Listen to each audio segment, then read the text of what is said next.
Hey, everybody. Welcome back to Transcending Humanity. This is episode 11 already, which is kind of mind-boggling.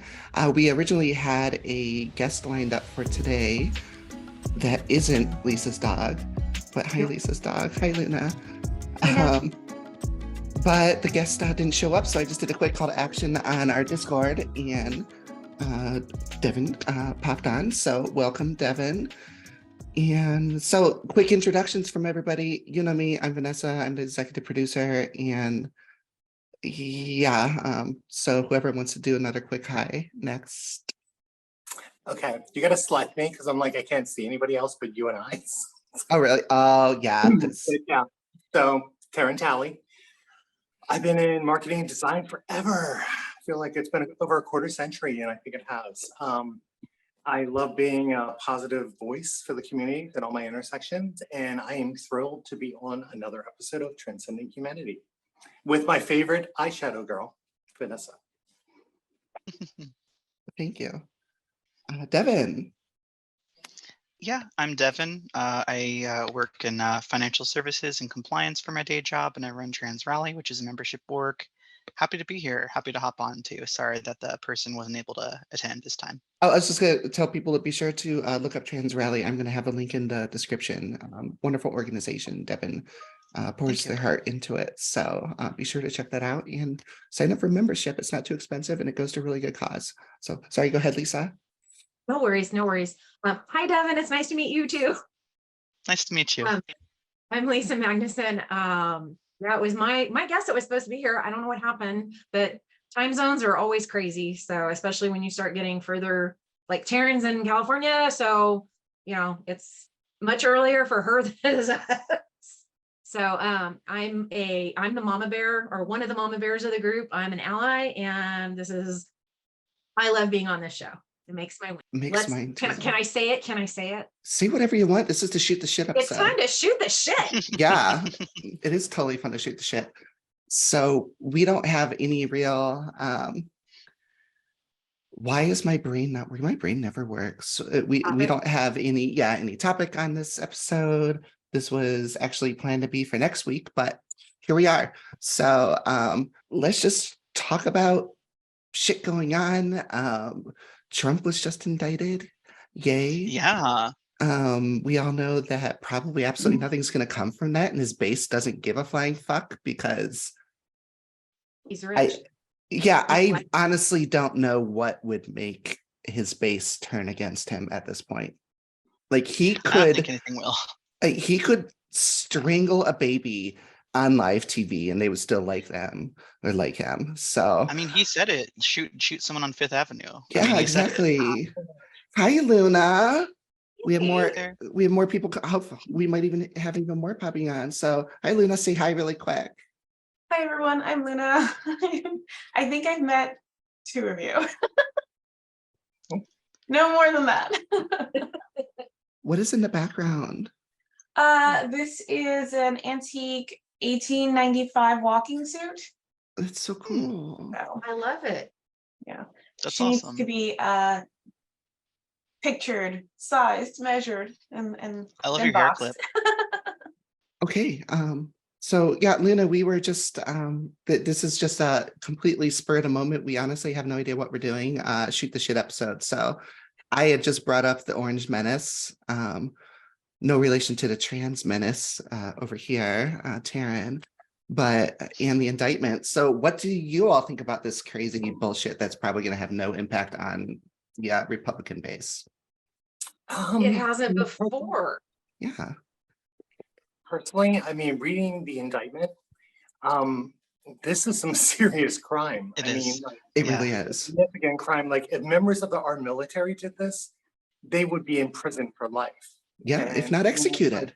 Yeah, exactly. Yeah. I mean, I always tell people the analogy, and this has gone back for like 20, 30 years, but like certain classes of people in the States can get away with practically murder. The rest of us, like, you know, I always joke because I'm tan and trans, that I'd be in Guantanamo Bay for 30 or 40 years. So, you know, like we locked up, this guy might slither away, but I'm hoping the rule of law prevails and that he faces some justice for obviously like a life of crime. So I'm hopeful, but not like.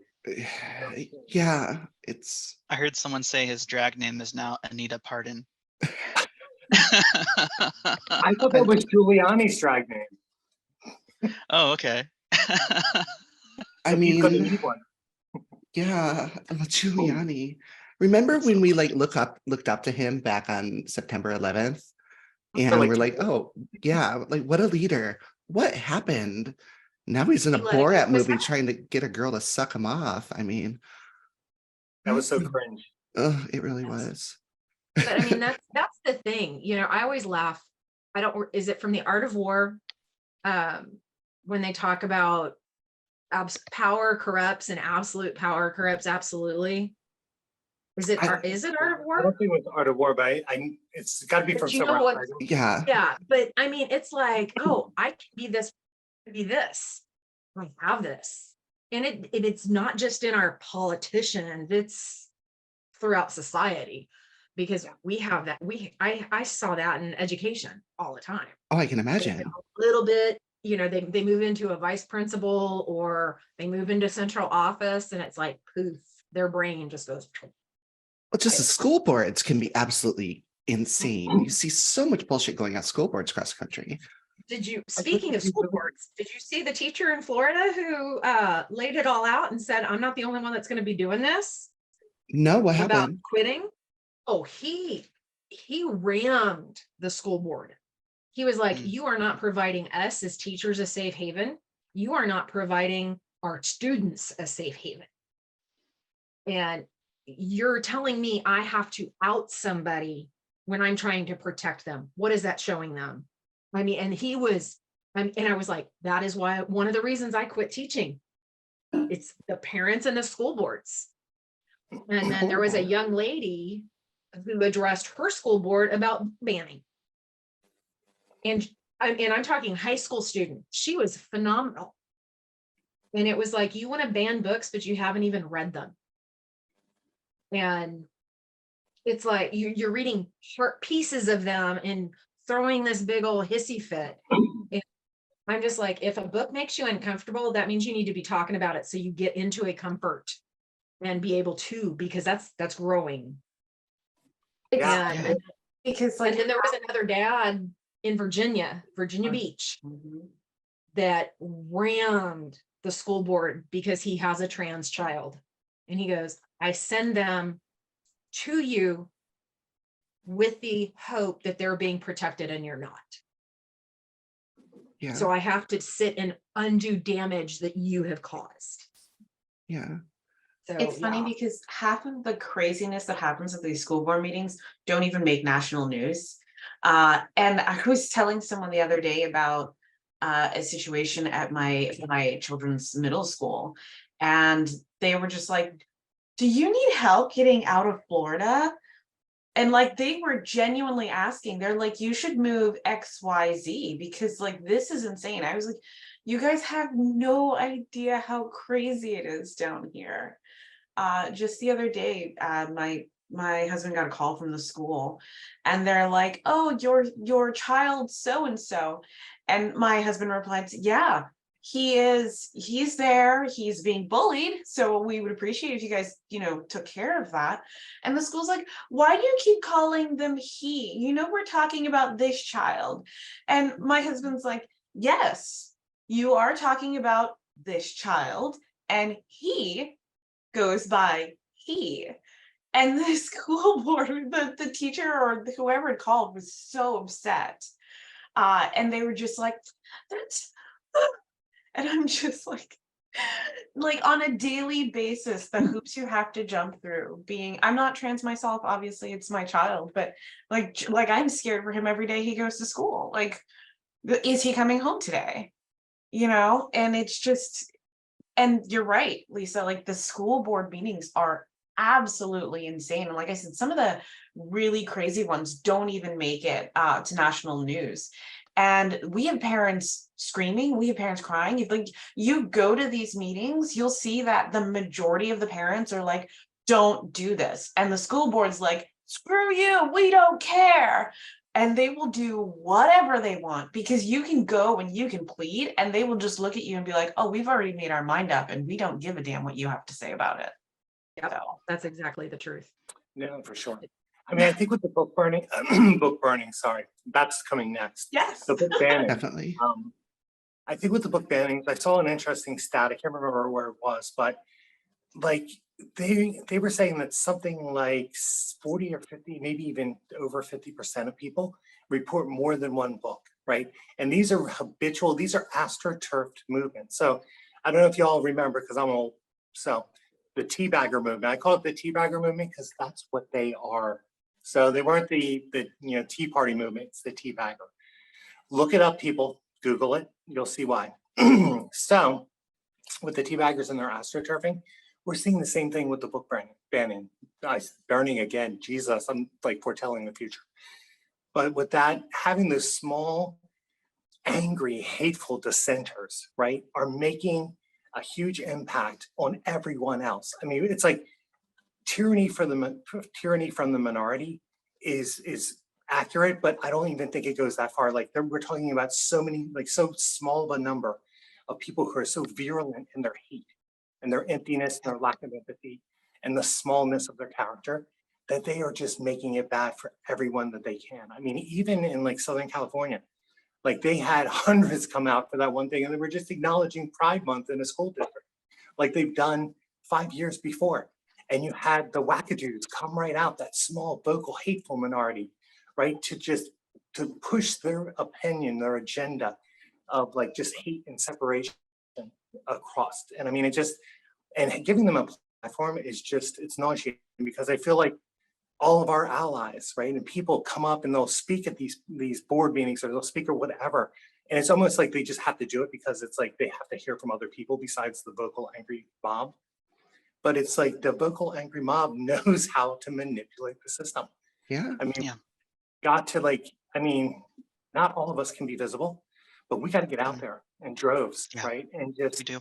and show them that like this far and no further, like we are pushing back. And I saw that one article in HuffPost I shared on LinkedIn was like, Florida they're seeing activation in the state of Florida, right? Where people are being pushed into like just back in the closet or back into nothingness. And I think people and allies are starting to rise up. So I'm hoping that like, I'm a bit of a dork, so I'm just gonna make a Star Wars analogy. It feels like, we've been dealing with DeSantis and the Empire striking back. I think it's the return of the Jedi is going to start, right? Where maybe we can get some balance and we can actually push back against these things, protect human beings. We're just talking about protecting people, treating them like humans and giving them basic rights. So like, I'm invigorated to see people in Florida in a state of ignorance rising up, and it inspires me to take a more like visible presence. So I'm hoping all of us can just rise up and just like stem this wave. Sorry, that was a huge rant.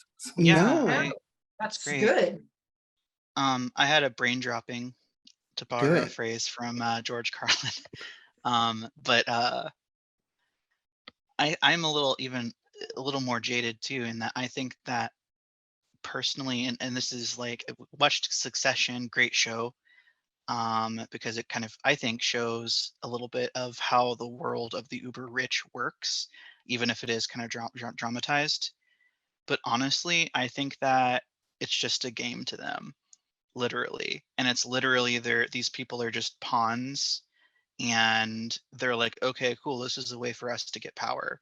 All right, let's feed the message. Let's feed the message all across all these channels.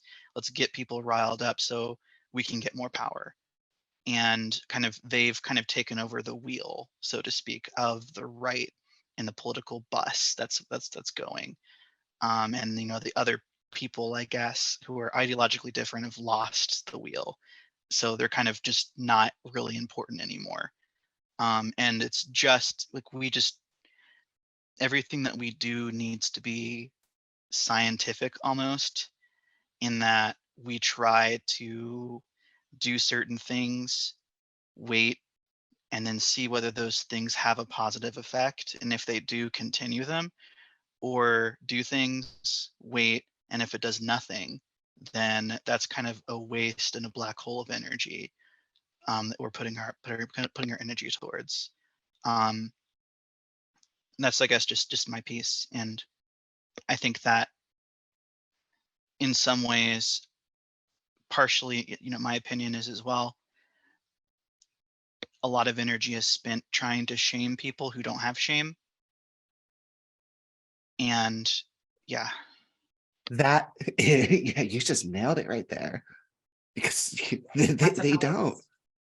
It's that's the entire Republican platform right now, is they can do anything they want, and Yeah. the Republican base isn't going to care.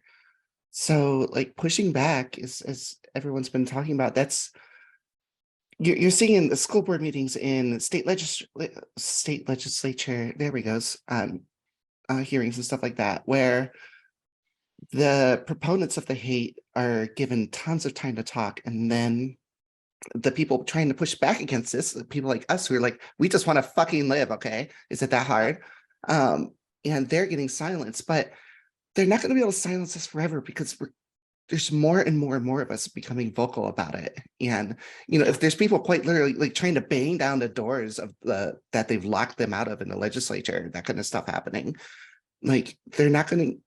I'm hoping that we're not going to sway the far right base, but there are a lot of moderates, and I'm hoping that the moderates start seeing this shit and like, oh, this is kind of messed up. So, and what we really need are the Democrats to actually step up and do something. I mean, how long has that Equality Act been? Is it since the 80s? Something stupid like that? And some version of it for decades, right? Yeah. But like, we need action now. Like, We don't do. give Band-Aid. I mean, we have like 3 gunshot wounds and you're putting a fucking Band-Aid from Walgreens on it. But exactly. I think in just in my opinion, and not to like dominate or anything, No. but I just think that, I mean, and Martin Luther King Jr. in his letter from a Birmingham prison or jail said that the white moderate is the biggest issue in the struggle for racial justice in the 60s that's continuing today. And so I think it's kind of a mistake to hope that people who have not stood up will stand up. And I think that we just need to take the means into our own hands, Yeah. because I think that we can't count on anyone saving us. Oh, Those words from Yes. Devin are wisdom Yeah. people. because you're I mean, we're talking gonna have about to a group save of people ourselves, who yeah. it's all about me. Mhm. I'm not going to step up and protect anybody else. I'm more worried about me and my bottom line. Yeah. Whereas And it's sad, because we used to be a great country. And Were we? probably before all of us were born. the Okay. facade was. Yeah, Thanks the to the facade facade. was, because before us, Yeah, But, I mean, from it's- an indigenous perspective, it's been questionable, but yes. Yeah. yes. maybe during But the I Civil mean- War, when we were just the Union, it might have been a little bit greater. I don't know. Yeah, but compare us to a lot of other nations. Yeah. You're not going to convince me that we were ever great, honestly. Sorry. We were good. Maybe mediocrely possible at best, but I will, we all have our opinions. So I was thinking the other Taryn. day, someone mentioned Hitler, and I was just like, it's funny how many people were like, yeah, I'd punch Hitler and, take him out if I could travel back in time. Like, all those same people, like, you're staring at him right now, you're staring at his reincarnation, and you're voting for him. So, like, do you see this? And they truly don't. No. They can't see it.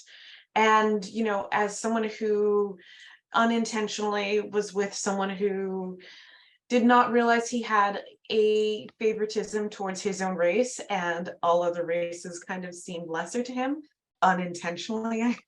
I was with him for quite a while before I realized this.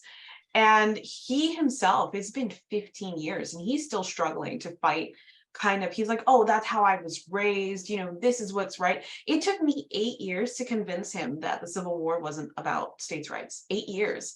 And it actually wasn't me who convinced him. It was another person of his own race, of his own gender, that's what took pushing him. Me on the side where he'd get really mad at me and say, oh, you're wrong, you're just being a racist. And I'm like, no, read.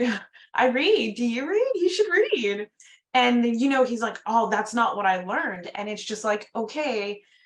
As I was telling someone the other day, I was like, it is great that we have so many allies. And you all ask what you can do to help. Here's what you can do to help. You can stand up.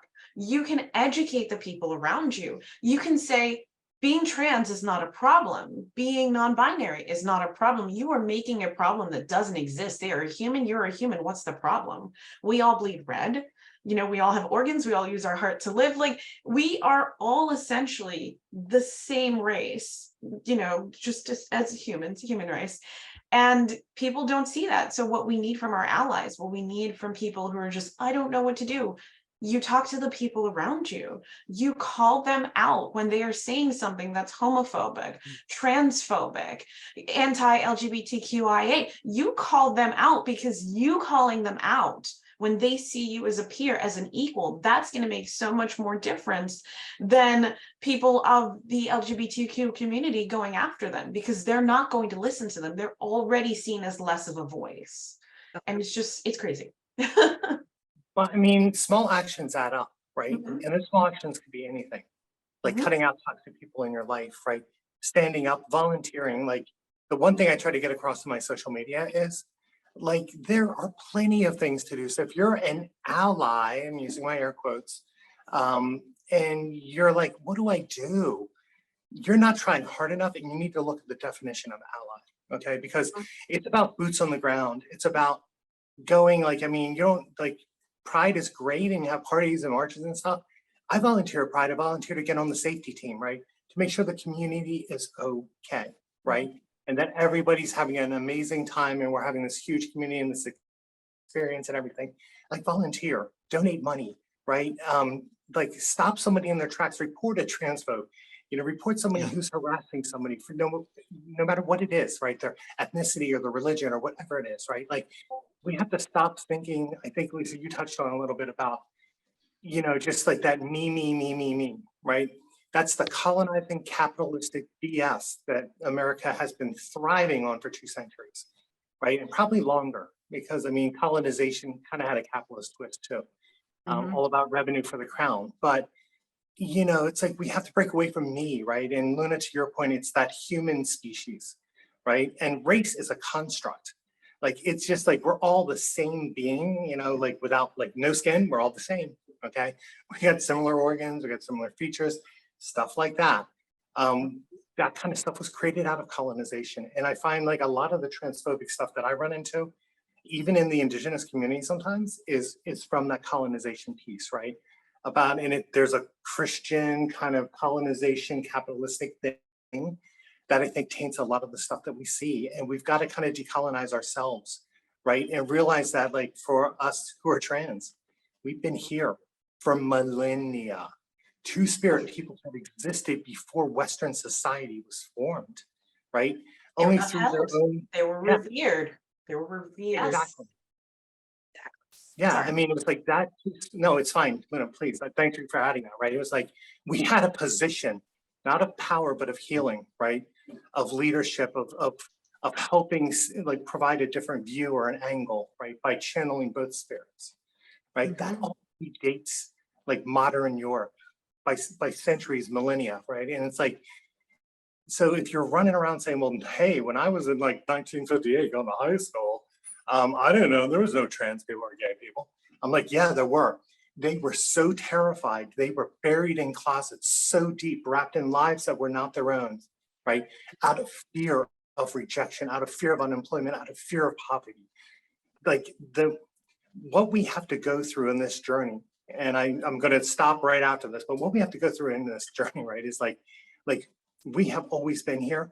We have been beaten down on the outskirts of society. We have not been included. We've only seen recent gains in the recent decades, right?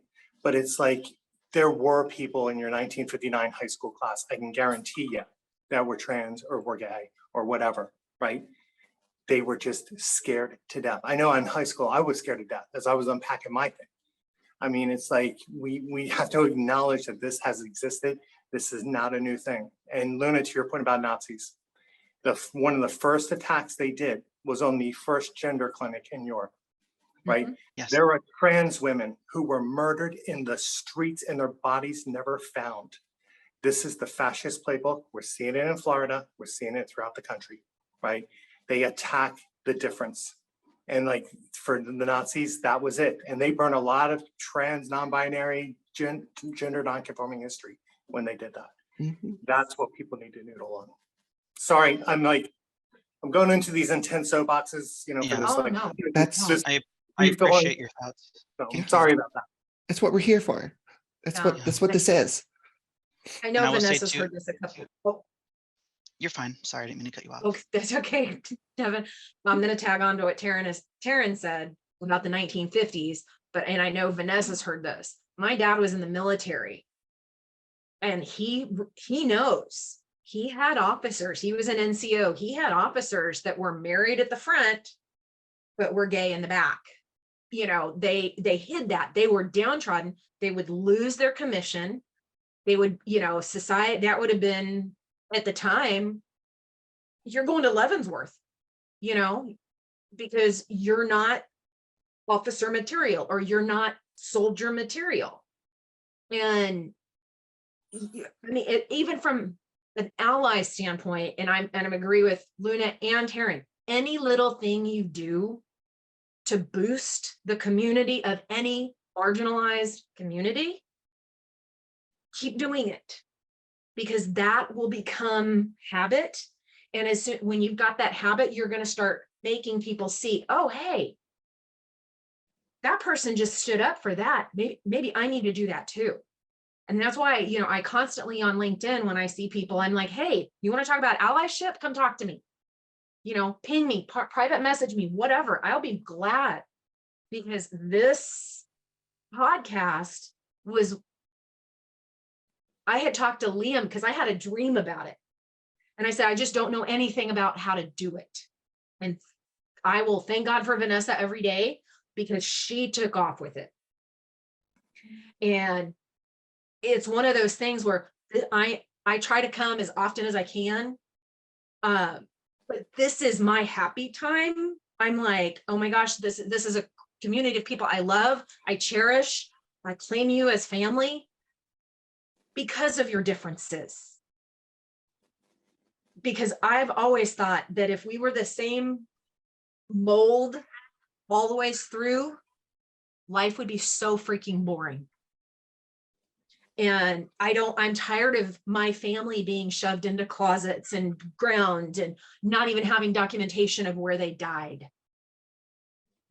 You know, I mean, that's horrible. Yeah. Yes, it is. And knowing that the marginalized communities are the ones that are extremely under attack, we need to step up as better people, better humans, because every single person on this podcast is a person. They are human. Yeah. And I love them for And- who they are, not what society dictates they should be. Yeah, and I just wanted to tack on to, ironically, because the last time I was on, it was what is allyship? So once again, having this conversation, but allyship takes sacrifice, and there is a cost to be borne. Either you have to be willing to make a sacrifice, a real sacrifice, either time, skill, or if you're not, donate to people who are, Yeah. because everything takes work.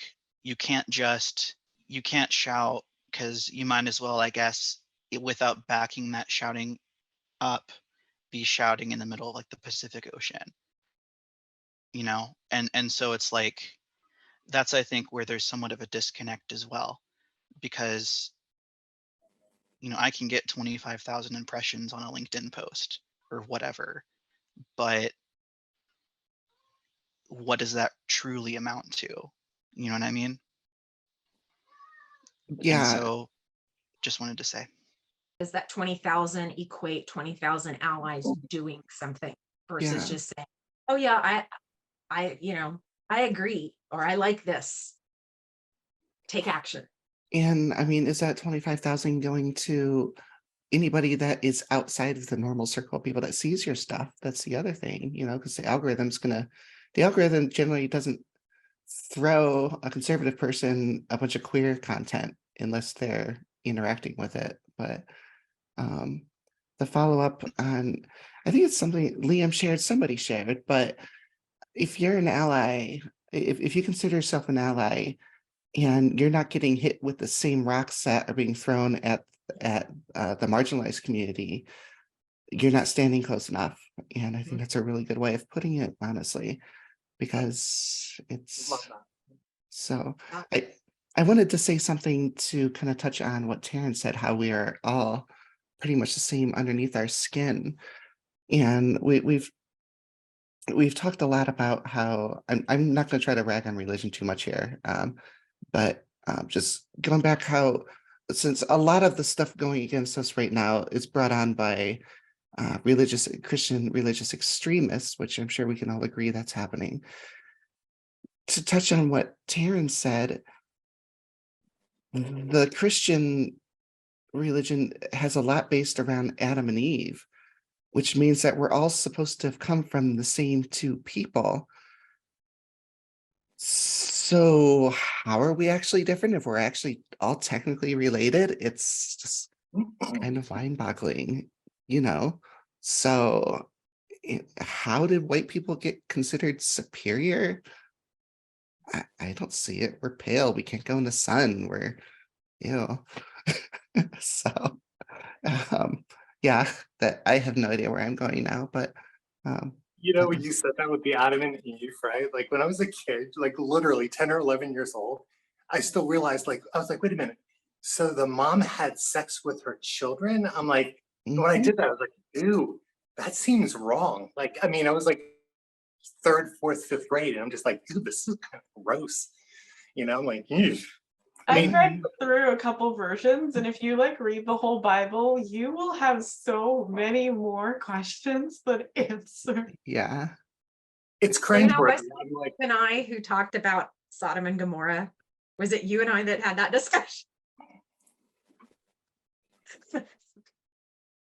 It's not everything you think about. No. I mean, stop and think. We've all talked about it.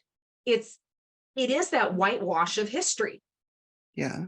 and the Bible is whitewashed and patriarchal because the people who you started picking the books from the Bible for the Bibles, because Catholic has a Bible, then everybody else has a Bible, then everybody else has a Bible. They were all done at one specific the Nicaea Creed or Nicaea Convention, so to speak. That's where the Bibles were formed, and Catholics added. Every Protestants didn't after Martin Luther did his thing, but they're man created. I'm not going to say man written. They were written by man, but my personal opinion is that they were influenced by a spirit, God, but all of this is man constructed. And there was something on LinkedIn yesterday about, the Bible was written by man, blah, blah, blah, blah, blah. And I just said, you know what? I said, religion is man created. I'm going to leave it at that, sending you lots of good vibes and mom hugs, because It's true that's though. where the back comes yeah, in. and I'll give a couple examples too, just on that idea as well. Coca-Cola created Santa Claus to sell more Coke, as just an example. Like the modern red suited Santa Claus, Coca-Cola made and kind of popularized. Ford and GM literally created the concept of jaywalking because they wanted the streets to be for the cars so that they can sell more cars.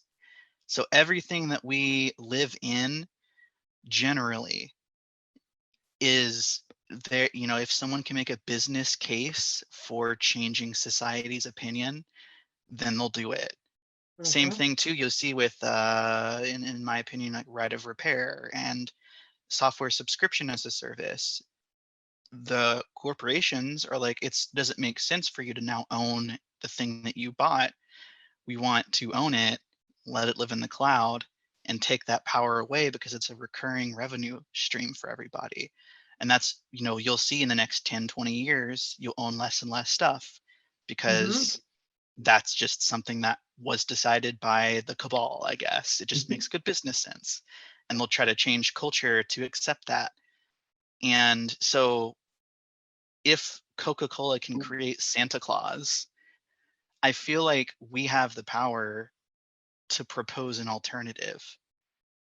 So, and but it just would require actually having a plan and executing on that plan And versus power.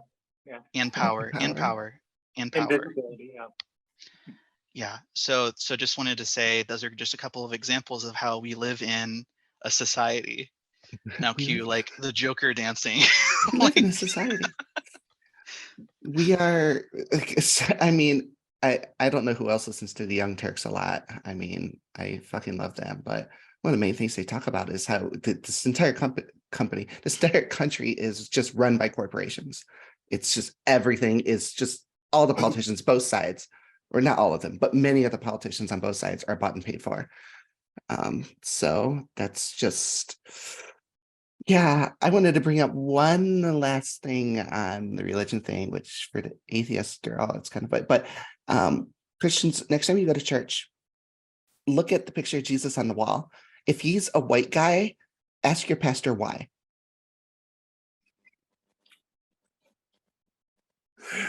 Turns My out God. Vanessa wants everyone kicked out of the church. I'm I just just, kidding. I mean, Yeah, I think it's a this- brilliant point. Yeah. Yes.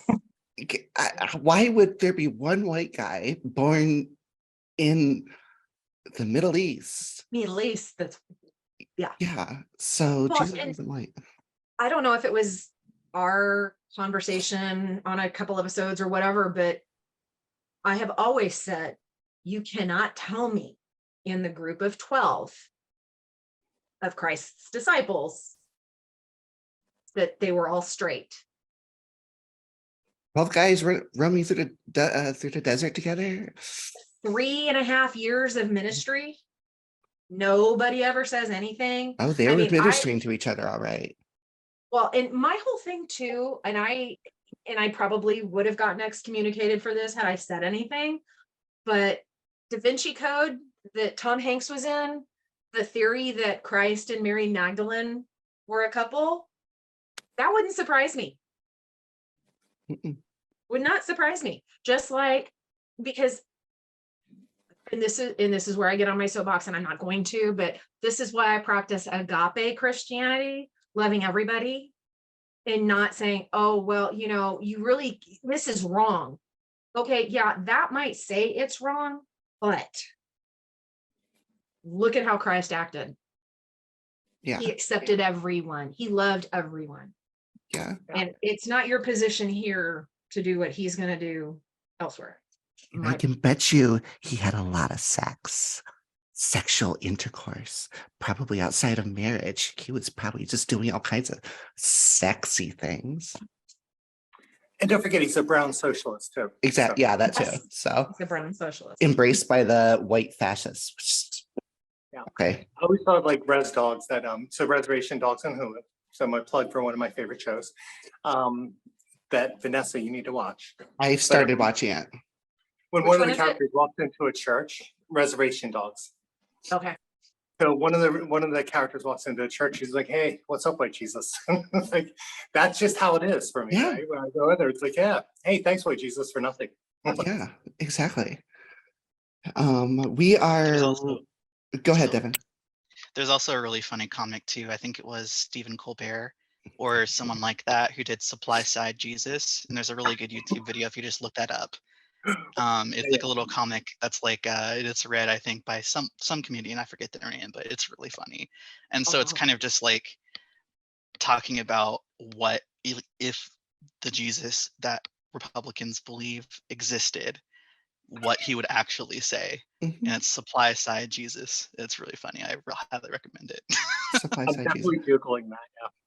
Yeah, That would accuse me of being a boomer. it's because you called it the YouTube. Listen, Go to yeah. the so what? YouTube. Yeah. My God, Yeah. are you kidding me? I'm like this. Watch the YouTube. Watch the YouTube. Actually, I thought you were gonna say watch the YouTube channel and continue. Yeah. You know, you No, just just said watch the YouTube. YouTube. I was like, Go to the No, Google. yeah, literally. Watch the Literally. YouTube. That's sometimes I the just say weird things. Listen, I'm old. I'm a Gen Xer. Give me some slack. Okay, fine, hey, whatever. quit calling yourself old. Call yourself You look younger wise. than I do. Exactly. So, okay, we are right up against the 2 o'clock hour, and I know Taryn has to leave. So, anyone have any final quick thoughts they want to pop on in? Just, I will say it from an ally standpoint of view. Please, if you have questions, contact us, let us know, and we'll talk to you. Contact form right on the website. Yep. And Yeah, so- I Sorry. no, go ahead. No, you go. I don't have anything else to say. Okay, fine. Join the riot. Yeah, join the riot. No, I just was gonna say, yeah, same thing for me, right? Like if you need something, reach out. Happy to help. Having some great conversations with folks. Devin, you and I talked, and gonna be hopefully working together on some stuff. Like we can do this. I believe that, like, yeah, why what we're facing is tough right now, right? On multiple fronts. I mean, this is a multi-front engagement. They're coming after us, right? I believe in the end, like we will prevail, and we will do it together, like hand in hand, because it's like everything that we're talking about and everything that most of us touch somewhere on social media, where it's might be anti-racist or, promoting the LGBTQ 2SIA or whatever, you know what I mean? It's like, it's the intersection of all of us rising together as one and standing up for what we not only need, but what we deserve as people, right? So, I mean, I would just say to you, like, keep the faith. We will prevail, and we will do this together. And if you have to tap out, that's fine. The others will stand. So Yeah. do what you got to do. Be safe, and we will always be here for you. You're not alone. You have a community. And yeah, it's not going to be easy. This next probably half decade is going to suck. But it will get better. And it'll be worth it. Yeah, exactly. So, okay, everybody, anybody else have anything else they want to add? I was actually gonna add that I know things seem like super dark right now. And especially if you live in Florida, and it's gonna be okay. And you are loved, you are very loved. And just remember that even though the minority voices are shouting at the top of their lungs, there's more of us than there are of them. And we love you, we accept you, and you have a home with us. We just, you come to us, and we will make you feel happy and safe and loved, because you are. Yeah. Then I suppose I will just close with this phrase: fuck Ron DeSantis. Cosign. Started. Same. Hey, everybody. Thank you so much for joining us on Transcending Humanity. We'll be back next week. I'm not quite sure what the topic's going to be yet, but we'll figure that out. Please like, comment, subscribe, rate, anything, whatever you're watching or listening to this on. Share it. Tell your friends. Help us get our word out there. The feedback that we're getting so far has been absolutely amazing. We've only received 1 death threat so far, so good on us. And yeah, keep it coming. We love you. Thank you for joining us. Bye, everybody.